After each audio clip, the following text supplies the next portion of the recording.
Trying ribbon candy from Candy Kingdom. Watermelon. A hard-boiled sweet.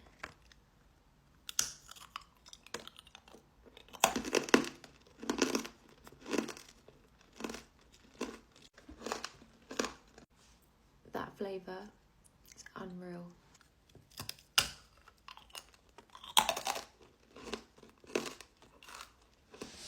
Rhubarb and custard.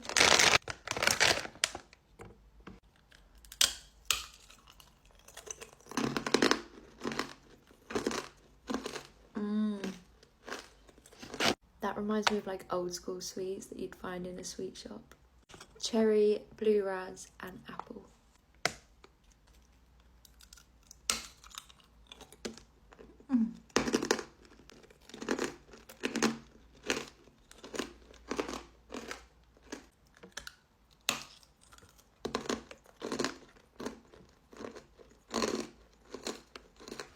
Banoffee.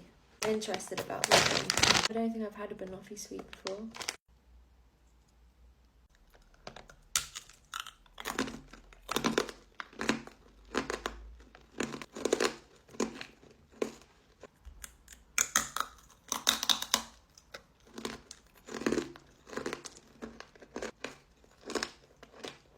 That is surprisingly good. I was not expecting that to be as good as what it was. The watermelon one is my favourite. That is so nice.